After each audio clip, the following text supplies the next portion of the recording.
Hi guys, welcome to another episode of Reptiles with At and Cat. We've been lucky to see lots of wild animals this summer. From Texas all the way up to Michigan and Massachusetts, we are going to introduce you to some of the amazing animals that we have met this summer.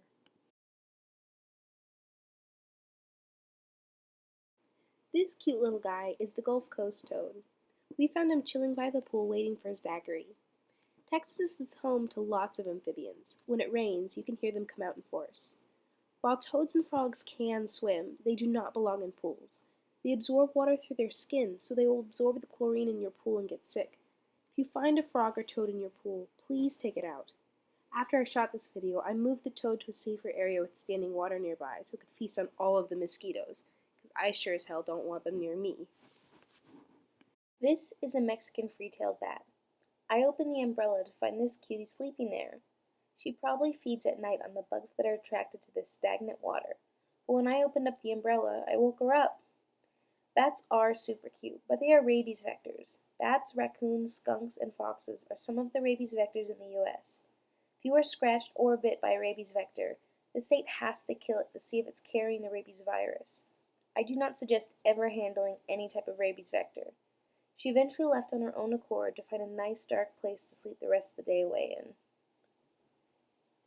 And now, back to amphibians and reptiles, with this adorable little squirrel tree frog. I found this guy chilling on the window after a big thunderstorm. I just love those gold eyes. My brother and father were very lucky to get a video of these two male anoles battling. I've never seen it before, so I'm super glad that they caught it on film and I wanted to share it with all of you. These males were most likely fighting over territory or a female. They communicate by flashing a red flap of skin under their chin. It also serves as a warning to other males and a check me out to the ladies.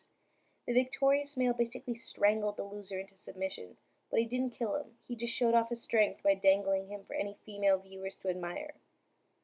Anoles are everywhere. I can almost always find one staring at me.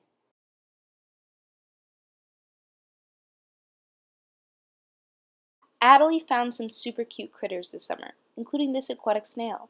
She was on a nature walk and took pictures of all the cuties that she found, like this female green frog. Male green frogs have ears that are bigger than their eyes, while females have ears that are the same size or smaller than their eyes. They have white throats and have ridges down their backs. This is an American toad. Their range contains 37 states, as well as Canada.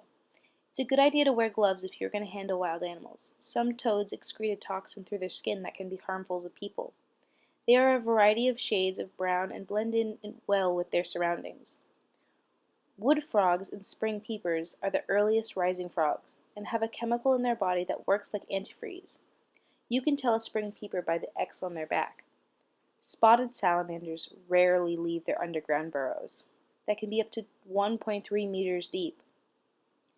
The yellow spotted salamander is the state amphibian of Ohio and South Carolina.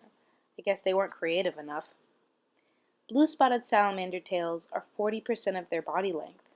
I think these guys look like the night sky. Absolutely beautiful. They are carnivores, eating mainly bugs and other invertebrates. Blue-spotted salamander eggs hatch a month after being laid. Red-backed salamanders are one of the only amphibians that do parental care. They guard their eggs and raise their young once they've hatched. Eastern tiger salamanders spend most of their lives burrowed underground near bodies of water, where bugs are abundant. Northern water snakes will eat almost any type of animal that they can find, and are considered a beneficial species because they eat pests like mice. They are non-venomous, but are often mistaken for cottonmouths, which are venomous and are called water moccasins. Garter snakes are venomous, but their venom is so slight that it does not hurt humans. Garter snakes will eat anything that they can overpower, and are capable of catching and eating small fish.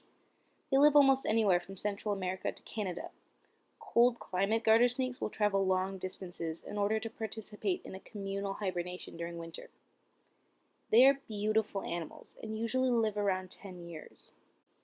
Voles are relatives of mice and love to live in grassy areas. They are common prey to a wide variety of predators and have adapted to live in various terrains. White-tailed deer aren't exactly a surprising animal to see when on a hike, but they are beautiful to look at. I never knew that they were freshwater jellyfish, so when At found some, I was amazed. I spent the summer at my grandparents' house on Cape Cod and got to see lots of animals around the backyard.